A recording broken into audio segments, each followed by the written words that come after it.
Can you loan me $5? I haven't eaten in 3 days. Mom said, leaving me stunned. What did that mean? I was confused. I will not lend it. No way. Next to me, Jackson, shaking and wide-eyed, erupted in anger. How can you not lend just $5 when she hasn't eaten anything? Jackson calmed down at my words, returning to his usual gentle demeanor. I'm sorry about earlier. What I meant was, I won't be financially supporting Tristan anymore, he explained. I understood where Jackson was coming from. He must have thought it would be strange if Tristan was exploiting Mom. My name is Alyssa. I'm a 55-year-old housewife. I live in a detached house with my husband Jackson, who is 5 years my senior. Our 2 children have grown up and moved out after getting jobs. It's a bit lonely, but Jackson and I are enjoying a peaceful life after parenting. Jackson isn't much of a talker, but he's kind, gentle, and I've never seen him raise his voice. After retiring at 65, Jackson got hired at his old company, commuting about 3 days a week. At my parents' home, Mom and Dad live together. Jackson has an older brother by 3 years, Tristan. Unlike Jackson, Tristan is quick to speak his mind and often becomes emotional. The brothers are complete opposites. Mom's hobby was listening to stand-up comedy on a small boombox. She had a large collection of stand-up comedy tapes and often laughed at them since I was a child. Dad was as kind as Mom, and I barely remember being scolded by him. Dad used to work in a restaurant and was skilled in cooking. I learned a lot about cooking from him. Dad enjoyed cooking steaks for family gatherings at Christmas and the like. I remember Tristan looking up to him, thinking it was cool. Dad often cooked dinner on weekdays. Sitting at the living room table, drinking coffee with Mom, waiting for Dad's cooking, Mom would say with a smile, "It's the opposite of most homes, with Dad busy in the kitchen and me relaxing," which was memorable. Seeing Mom's happy smile, I always thought I wanted to be like them when I got older. Then Dad passed away. He seemed healthy, but was suffering from cancer. His condition worsened rapidly, and Mom hardly had time to grieve. For a while, Mom became like a shell of herself, often zoning out. Worried that she might fall ill from grief, my children kept visiting and encouraging her. Thanks to that, Mom regained her spirits and could live smilingly like before. Around that time, Tristan decided to quit his job and open a pub. Perhaps influenced by my dad, who was a chef, Tristan is easily influenced. Maybe he thought Dad's knife skills were cool. The family opposed his decision to go independent in a not-so-great economic climate. Jackson was against it too. Tristan's selfish nature meant he would likely fail if he went out on his own, we thought. I doubted Tristan's chances of success, focusing only on appearances. Pouring his savings into it and mortgaging his apartment for a loan, Tristan opened the pub, but his arrogance was his downfall. Customers soon stopped coming, and the pub closed within a year. Family relations soured as the business failed, and his wife left him with their children when the pub closed. Tristan lost his family and apartment, leaving him with nothing but debt. Homeless, Tristan turned to my parents' house. While everyone blamed Tristan, only my mom was kind to him. "If you have nowhere to live, you can stay with us," she offered, suggesting they live together. I was more worried than opposed. I could easily imagine Mom being troubled by Tristan's selfish and headstrong nature. Jackson shared my concerns, but to Tristan, it was as if luck had finally turned his way, and he moved in regardless. Looking back, this kindness would lead to unfortunate outcomes. Tristan, now living at my parents' house like a parasite, spent his days doing nothing in particular, just lazing around. Whenever I visited Mom, he was often lying on the sofa with a beer in one hand and a horse racing newspaper in the other. It seemed Tristan had become entirely too comfortable staying at my parents' home. After a while, Tristan got remarried without consulting or even informing us beforehand. as he began to live with Mom in my childhood home. His new wife, Abigail, was 9 years his junior, known for her flashy makeup and long nails. I met her once. She had a loud voice and was quick to speak her mind. I was worried about how Abigail's assertive personality would mesh with Mom's, wondering if they could get along. Abigail worked at Tristan's favorite bar and shared his interest in horse racing, which is how they got close. Tristan said she showed him how to enjoy life, though his idea of enjoyment was questionable. One rare occasion, Tristan and Abigail visited our home. They were job hunting without success and asked for a loan until they could find employment. "Could you support us just until I find my next job?" Tristan asked nonchalantly, legs crossed arrogantly on the sofa. His manner of asking made me doubt whether he was truly in need. "I've been thinking of starting part-time work too, but it's been hard to find anything." Abigail's tone was humble, yet something seemed off. I also noticed the expensive brand-name bag Abigail carried, which bothered me. Indeed, Tristan had lost everything after his business failure. That much was true. "All right, we'll help, but please make an effort to find work." Jackson must have had his reservations, but decided to support Tristan, his only brother. Like Jackson, I too thought it was best to support Tristan. We decided to provide Tristan and his wife with $2,000 a month for living expenses, money we had saved for our retirement, choosing to give it without mentioning anything. I believed this bad situation wouldn't last forever. Jobs would be found, the need for financial support would end, and they might even start repaying us, I hoped. In hindsight, my optimism was perhaps too great. A year passed without a word from Tristan and his wife. Unable to bear the lack of communication any longer, we decided to visit their home. No answer came from ringing the doorbell for a while, until Abigail finally responded, but only through the door, refusing to open it. "It's really inconvenient when you just show up without warning. You should at least call ahead. It's rude." Abigail snapped, not bothering to open the door. Even as I insisted on being let in, she refused. "We're busy right now," was all she would say. That day we left, defeated by Abigail's persistence.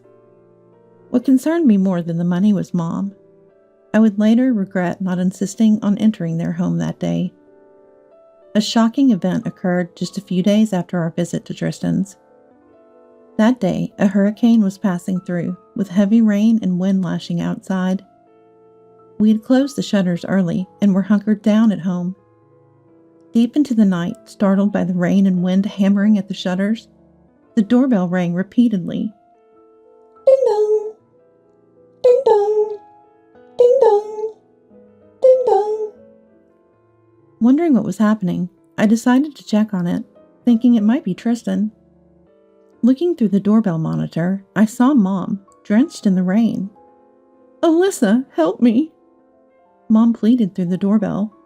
Rushing to the door, Jackson and I opened it to find Mom soaked, hair a mess from the storm covered in grass and leaves, wearing sandals with her feet full of small cuts. "Can you loan me $5? I haven't eaten in 3 days," Mom said, leaving me stunned. What did that mean? I was confused. "I will not lend it, no way." Next to me, Jackson, shivering and wide-eyed, erupted in anger. I was at a loss for words at Jackson's firm refusal. Mom shrank back at Jackson's overly stern tone. She looked like she might collapse at any moment. It was the first time I saw Jackson so angry, raising his voice. I couldn't hold back and retorted to Jackson. "How can you not lend just $5 when she hasn't eaten anything?" Jackson, jolted by my words, returned to his usual calm demeanor. Then, with tears welling up, he let Mom into the house. "I'm sorry for raising my voice," he apologized. Mom entered, looking bewildered, and took a seat on the living room sofa. I handed her a bath towel to prevent a cold, given her drenched state. Taking a good look at Mom again, I saw she had become thin. Her once full hair, now sparse and thin. her fingers skeletal. What had happened to Mom? I was filled with questions. Jackson spoke to Mom gently, apologizing again. I'm sorry about earlier. What I meant was that we won't be financially supporting Tristan anymore. I understood Jackson's feelings. He probably thought it wouldn't be odd if Tristan was exploiting Mom. But right now, my concern was Mom. Mom, are you okay? Mom remained silent, looking down. Mother-in-law, how about you stay with us for a while? Mom stayed silent. Has Tristan said something to you? After a long look at Jackson, Mom slowly started to speak. But you are all bothered by me, right? You hate me, don't you? Confused by Mom's inexplicable words, Jackson and I exchanged puzzled looks. Why would she think that? Mom continued, looking at us sternly. You and Jackson have come to hate me. That's what Tristan told me. What are you talking about? That's not true at all. I couldn't help but respond. There's no way we would hate our beloved Mom. Mom began to cry, sobbing.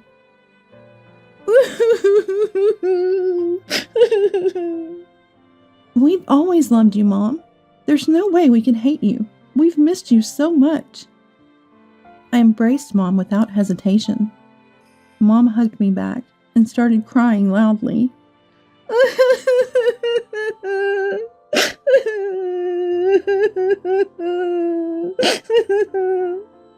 She talked about trying to leave the house in the middle of the night like a sleepwalker, wanting to see me. Since then, she was tied to the bed, unable to move. Not allowed to go to the bathroom. She was left with diapers by the bed. She was only untied for using the toilet, eating, and doing house chores. Mom's meals were limited to oatmeal, only twice a day. Tristan and Abigail constantly fed her lies about Jackson and me, claiming we had abandoned her, always hated her, piling up falsehoods. They would leave Mom restrained and not return, leaving her without food for 3 days. Unable to shower or use the toilet, she was forced to rely on diapers. Believing her life was at risk, Mom managed to free herself and escape. Hearing the shocking extent of her suffering, we were speechless. Such cruelty was beyond human. Were Tristan and his wife devils? All I felt was immense pity for Mom.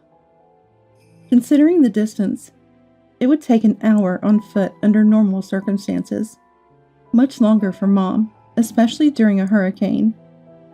The thought of her struggle to reach us brought me to tears. Don't worry, from now on, we'll protect you. Mom nodded repeatedly to these words, relieved. So what was all that Tristan and Abigail told you? It turns out everything they said was a lie. Mom looked shocked, never having doubted others or experienced such malice. A series of unbelievable events for Mom. Probably Tristan was counting on living here and targeting your old age pension. But don't worry, we'll take care of you, Mom. Mom, reassured by those words, smiled warmly. I made clam chowder for Mom, Dad's specialty. Mom murmured nostalgically. It brings back memories. Savoring it, Jackson, tears in his eyes, muttered to himself while looking at Mom. I'll never forgive Tristan and the others for putting you through this. When I asked Mom where Tristan and the others were, she mentioned they went to Kentucky for horse racing. It seems there's a big race tomorrow, so they probably won't return until then. Jackson and I began plotting our retaliation. The next morning, I prepared Dad's recipes for breakfast for Mom. Mom, who had lost her appetite, ate only a little, but commented, It's been a long time since I've had something this delicious. Seeing Mom eat with a smile made my heart ache even more. How could someone as kind and unsuspecting as Mom have gone through such hardship? After finishing her meal, Mom quietly started to speak. They said they didn't like my attitude. Too pretentious. They kicked me. I gasped in shock. How could anyone do something so terrible? My heart ached with sorrow for what Mom had endured, and tears spilled over. Mom tenderly wiped away my tears. Alyssa, I'm sorry for bringing this up. Mom looked down, apologetic. Mom, it's not your fault. We'll protect you from now on. You won't have to go through this ever again. Mom looked at me with a smile. I returned the smile to Mom. After breakfast and calming down, I took Mom, who had showered, to the hospital. The diagnosis revealed severe malnutrition and dehydration. Given her age, hospitalization was advised, so Mom was admitted for a few days. No other illnesses were found, and she could be discharged soon once her nutrition improved. However, the doctor, after examining Mom, asked about her living situation in a stern tone. I detailed the circumstances Mom was in. The doctor suspected I might be abusing her. After my explanation cleared up the misunderstanding, the doctor smiled and said they would contact social services. Abuse was strongly suspected. This was exactly what I had hoped for, so I readily agreed. Soon, a social service agent arrived and discussed Mom's diet, confinement, and the violence she suffered. Mom's body had bruises all over. The agent, shocked by the severity, said they would consult with the police. Watching Mom sleep peacefully, I regretted not noticing sooner and visiting her. My tears streaming down my face. Mom, I promise we won't forgive them. They will pay for this. I gripped my mom's frail hand tightly. Mom woke up and smiled at me. When you go to my house, please bring the boombox and the stand-up comedy tapes, all of them. Those were Mom's favorites. I nodded firmly. The next morning, Jackson and I headed to Tristan's family home. My anger surpassed my sadness. But Jackson was even angrier than I was. We thought no one was home when our doorbell presses went unanswered, so we were about to leave when a sleepy voice finally responded. Knowing Tristan and the others were inside, we used the key we had to open the front door and entered. Abigail, surprised to see us in the living room. "What are you two doing here all of a sudden?" exclaimed. When I confronted Abigail with, "What's wrong with the children visiting their parents' home?" she hesitated, saying, "Well, it's not that, but..." trailing off. Looking around the house, it was overflowing with trash, and the smell of rotten food hit my nose. The floor felt sticky. "Such a mess. When do you ever clean up?" Jackson asked in astonishment. Tristan, lying on the sofa, clicked his tongue at us. "That old lady doesn't clean up." Tristan mumbled, to which Jackson sharply responded, "Hey, you had mother-in-law take care of even the trash." Jackson glared at him with piercing eyes. Tristan covered his mouth, realizing his mistake, and left the living room. Jackson hurled words at Tristan as he walked away. "Your breath smells like alcohol. Have you been drinking all night?" I took another look at Abigail. Abigail's hair was disheveled. Her shirt was stretched out at the neck, revealing her undershirt. Her makeup seemed not fully removed, with black smudges around her eyes. Noticing my scrutinizing gaze, Abigail, perhaps embarrassed, looked down with a sour expression. "When you visit someone's house, it's common courtesy to call ahead. It's annoying otherwise." Abigail picked up a barely smoked cigarette from the ashtray and lit it. "So your idea of normal is sleeping past noon without cleaning?" Abigail was at a loss for words. As Abigail struggled to respond, Tristan came back, shouting loudly, "Hey, where'd that old lady go?" He must have just realized the bed was empty. "We're taking care of her. She was in such bad shape nutritionally that we had her admitted to the hospital. A little later, and it could have been life-threatening." I exaggerated a bit about Mom's condition. Tristan glared at Abigail. "That's what I said. You went too far." Abigail, fed up, retorted to Tristan, You're the one who said to tie her up because she's noisy at night. Besides, it's her fault for not helping out around the house, even though we feed her. Listening to them start insulting each other, I felt an unbearable anger. Mom hadn't eaten for 3 days, and she had no money at all. It's too much. It can't be helped. Tristan doesn't work, so we have no income. We're saving money. Yet Tristan and Abigail looked well-fed and had healthy complexions with fat around their bellies.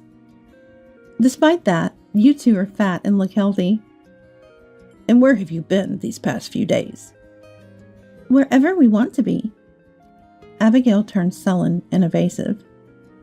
Jackson picked up a horse racing newspaper nearby and threw it at Tristan. You were at the horse races in Kentucky. We already know. Tristan scratched his head, looking uncomfortable. Well, that's, Seeing Tristan and Abigail's unrepentant, parasitic way of life, stealing from others, filled me with anger and tears. While Mom was wasting away, you two didn't work, living off the money we sent and Mom's old age pension, going out and about. Jackson, too, must have been furious, raising his voice to denounce Tristan. You didn't even provide mother-in-law with proper meals, tying her to the bed at night. According to Mom, Tristan and Abigail had been living a slothful life, squandering the money Jackson sent and Mom's old age pension on drinking, gambling at horse races and casinos. Where's your proof? The old lady must be making it all up. Abigail came at us aggressively. Is this Abigail's true nature? Reluctantly, I decided to present the evidence. I brought the boombox Mom cherished from the bed she had been sleeping in to the living room. In the living room, I inserted a stand-up comedy cassette tape into the boombox. Why? How does stand-up comedy prove anything? Gonna teach us a lesson, comedian? Tristan and Abigail looked at me with a sneering smile.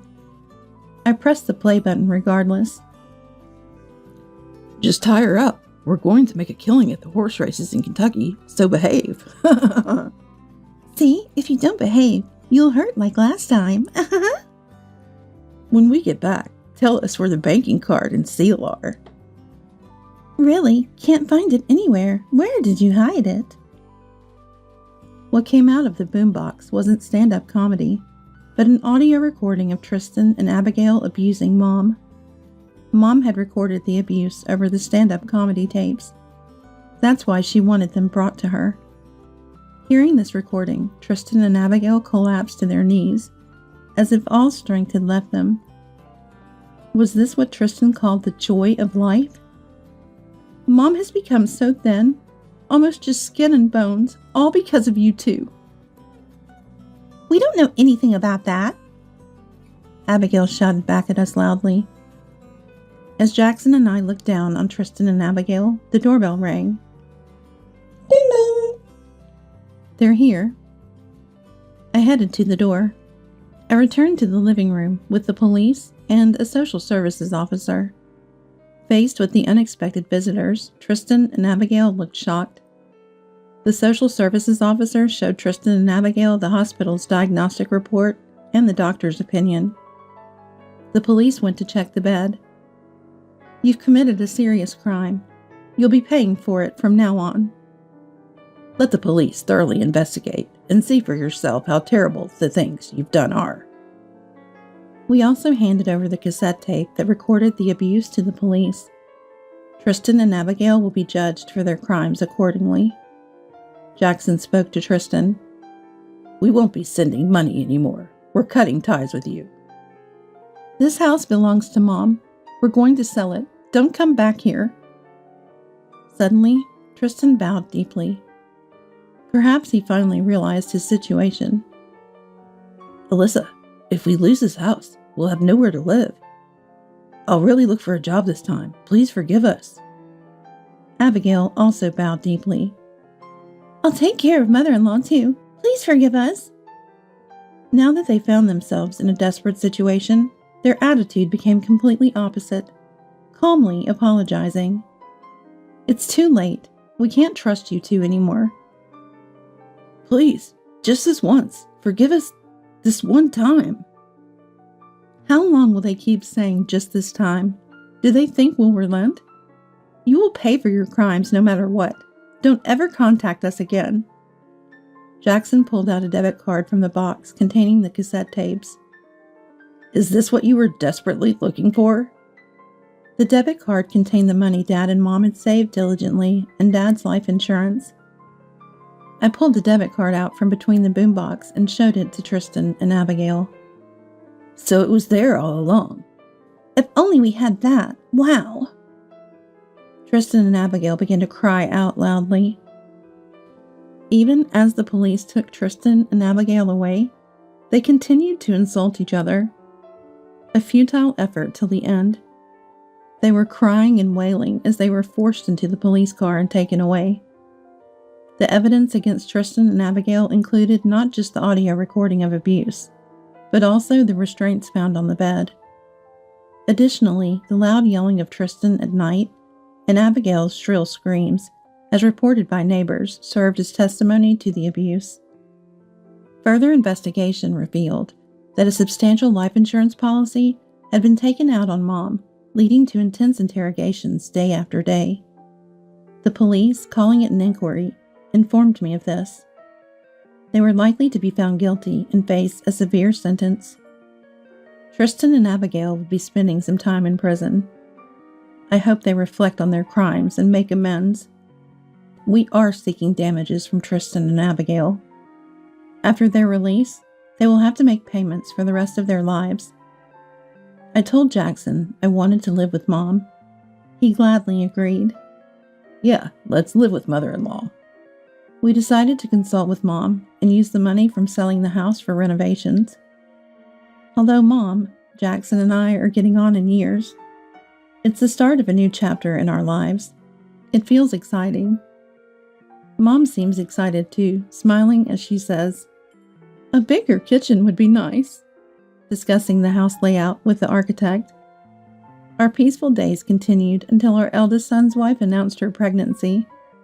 She wants to raise the child at home after giving birth. Her parents are on an overseas assignment, so they've turned to us for support. For me, it's my first grandchild, and for Mom, her first great-grandchild.